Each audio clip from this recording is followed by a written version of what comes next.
Economics time का ये shocking data देखो। 2019 में इंडिया में सिर्फ 4 करोड़ डीमेट अकाउंट थे, जो सिर्फ 4 साल में यानी कि बस 2023 के लगभग 14 करोड़ हो गए।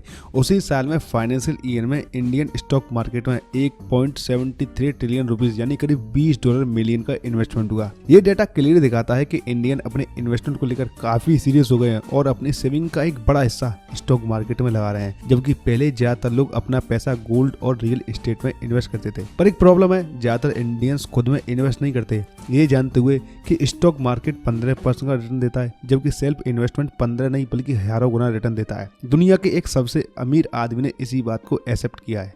By far the best investment you can make is in yourself. आपका जवाब मुझे पता है कि टाइम ही नहीं है सेल्फ इन्वेस्टमेंट के लिए, लेकिन क्या हो कि अगर मैं आपसे कहूं कि आप अपनी पर्सन और प्रोफेशनल लाइफ को बिना डिस्टर्ब किए खुद में इन्वेस्ट कर सकते हैं। आपको लगता है कि सेल्फ इन्वेस्टमेंट का मतलब सिर्फ बुक्स पढ़ना, कोर्स बाय करना या वर्क लाइफ बैलेंस करके जीना है, मगर ये सच नहीं है।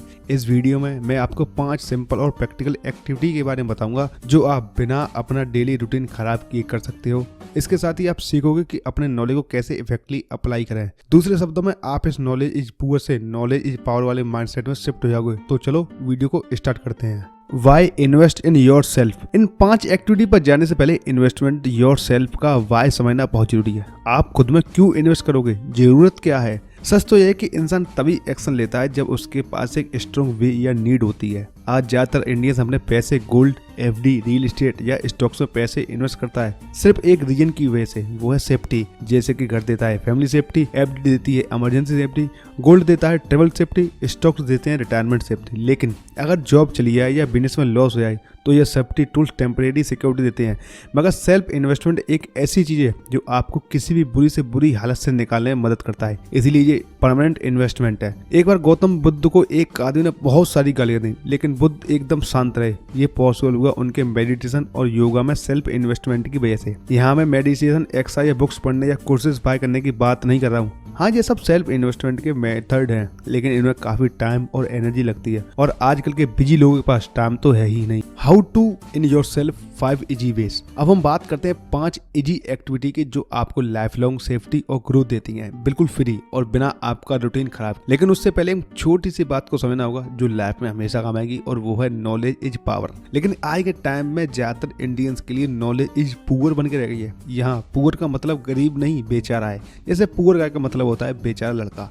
अगर आपको नॉलेज इज पावर वाले माइंडसेट में शिफ्ट होना है तो सिर्फ नॉलेज लेना काफी नहीं है, नॉलेज को अप्लाई करना भी बहुत जरूरी है। चाणक्य कहते हैं कि ज्ञान की उपयोगिता उसके इस्तेमाल में है। इस वीडियो में मैं आगे आपको बताऊंगा कि कैसे आप अपने नॉलेज के बेस पर एक्शन ले सकते हैं। एक्शन लेने का मतलब है खुद में इन्वेस्ट करना, और इस प्रोसेस की शुरुआत करते हैं वहीं से जो आपके सबसे करीब है। तो पहली चीज जिसमें आपको सेल्फ इन्वेस्टमेंट करनी है वो है आपका एनवायरनमेंट। आजकल के फास्ट पेस लाइफ के चलते हम सबका दिमाग काफी क्लटर्ड हो गया है। हर तरफ नॉइज पोल्यूशन और हसल बसल होती रहती है जो हमें इनर पीस से दूर कर देती है। लेकिन जब हम किसी हिल स्टेशन जाते हैं तो वहाँ का शांत एनवायरनमेंट, ठंडी हवा ऑटोमेटिकली हमारे माइंड को रिलैक्स कर देती है। बिल्कुल इसी तरह हमारा इंडोर एनवायरनमेंट, चाहे घर का हो या ऑफिस का, ये भी हमारे दिमाग पर एक बहुत बड़ा इम्पैक्ट डालता है। अगर हमारे आसपास का एरिया मैसी और बिल्कुल अच्छा नहीं है तो दिमाग भी खराब रहेगा, लेकिन स्पेस क्लीन और सजा हुआ हो तो हम ज्यादा फोकस और रिलैक्स फील करते हैं। और एक रिलैक्स माइंड क्या कर सकता है, ये हम चाणक्य की इस पावरफुल बात से समझ सकते हैं। केवल शांत मन ही बड़ी से बड़ी समस्या का हल निकाल सकता है। शायद इसलिए पुराने लोग कहते हैं कि जहाँ सफाई होती है वहाँ लक्ष्मी बसती है।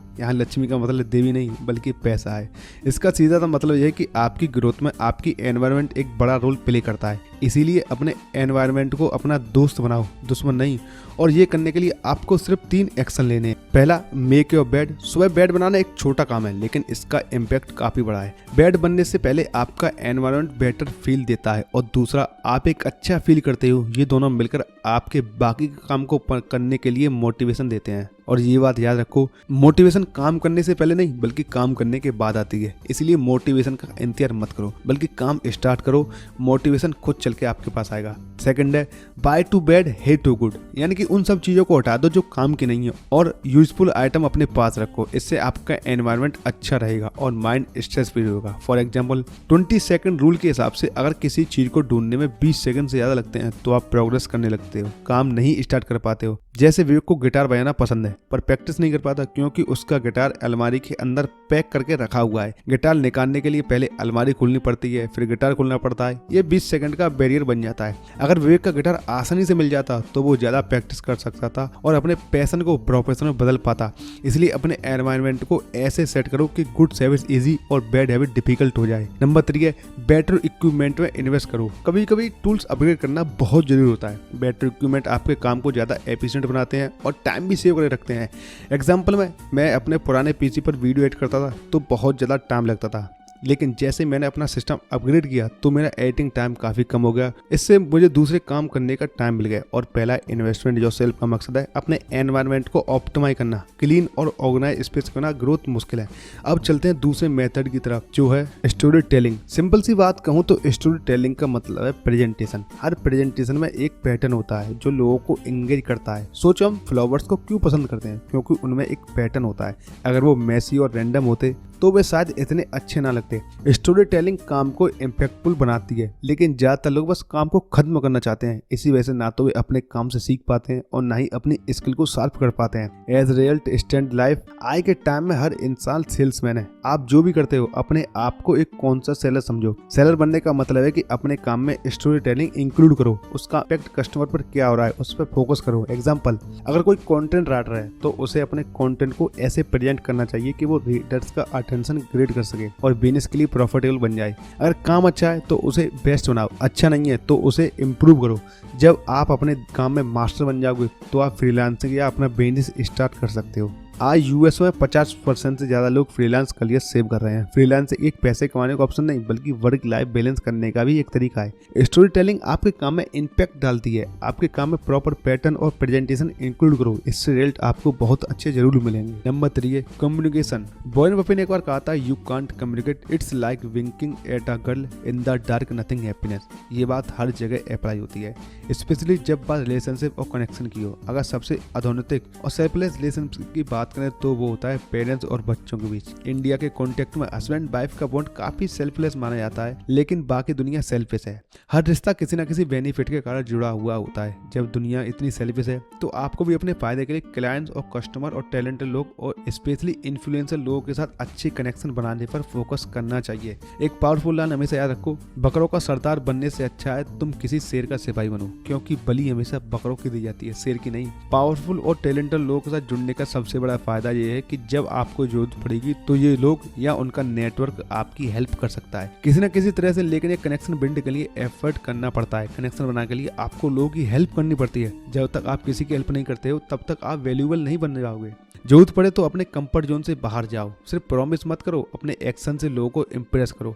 आइडियाज देने वाले हजान मिलते हैं, लेकिन उस आइडिया पर काम करने वाले सिर्फ कुछ ही लोग होते हैं। लेकिन बहुत लोग एक छोटी सी दुनिया में रहकर खुश होते हैं और ये सोच उनके लॉन्ग टर्म के लिए सक्सेसफुल नहीं है। पुष्पा मूवी का केस याद है, जिसने पुष्पा के साथ कनेक्शन बनाया, उसके साथ काम किया और वो सक्सेसफुल और रिच बन गया। दुनिया सेल्फिश है, लेकिन स्मार्ट लोग अपने कनेक्शन के जरिए अपना फायदा निकालते हैं। और आपको डिसाइड करना है कि आप बलि का बकरा बनना चाहते हो या राज करने वाला शेर। अल्टीमेटली आपका नेटवर्क ही आपके नेटवर्थ डिसाइड करता है। नंबर 4 है the power of art and craft. क्या आप ये जानते हो क्रिएटिविटी का सीक्रेट देखो, आर्ट एंड क्राफ्ट का इंपॉर्टेंस सिर्फ एक हॉबी तक लिमिटेड नहीं है, ये क्रिएटिविटी का फाउंडेशन है। आपकी इमेजिनेशन और प्रॉब्लम सॉल्विंग स्किल को एनहेंस कर देता है, जो किसी भी करियर के लिए बहुत जरूरी है। देखा जाए तो क्रिएटिविटी का मतलब है डॉट्स को कनेक्ट करना।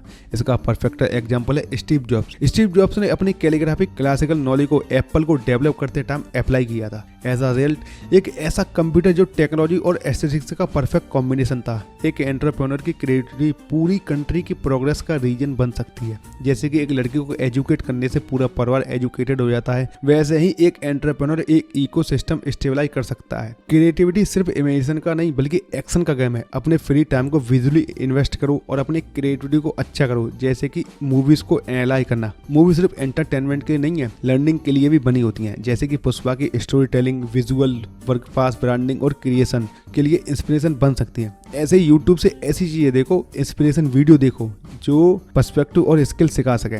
फॉर एग्जाम्पल 3 इडियट्स ने दिखाया कि कैसे पैशन और इनोवेटिव आइडिया कैसे इंडस्ट्री में चेंजेस ला सकते हैं। और फाइनली ट्रैवलिंग करके चीजें एक्सप्लोर करो। ट्रैवलिंग करके डिफरेंट लोकेशन की शॉर्ट एक आर्ट्स में और प्रोडक्ट में स्टोर करो। आप भी अलग अलग इंडस्ट्री के नॉलेज को अपने काम में अप्लाई कर सकते हो। आज के जमाने में सिर्फ हार्डवर्क नहीं बल्कि स्मार्ट और क्रिएटिव वर्क मैटर करता है। आर्ट्स, ट्रैवल और डाइवर्सिटी नॉलेज आपको एक एज मिलता है जो आपके करियर और ग्रोथ को आगे लेके जाती है। तो क्रिएटिवली सोचो और अपने काम में इनोवेशन लेके आओ और दुनिया के टॉप 1% लोगों में शामिल हो जाओ। एंड लास्ट है प्रैक्टिस इंट्रोस्पेक्शन। एक पॉपुलर कहावत है, नो अंडरस्टैंड एंड अप्लाई। ये सिर्फ एक लाइन नहीं बल्कि सक्सेस का गोल्डन रूल है। लेकिन प्रॉब्लम ये है कि हम बहुत सारी चीजें सीखते हैं और उन्हें याद नहीं रख पाते। एक दिन कोई नई स्किल सीखते हैं और दूसरे अगले दिन उसे भूल जाते हैं, क्योंकि हमारा ब्रेन एक प्रोसेसर है, हार्ड डिस्क नहीं।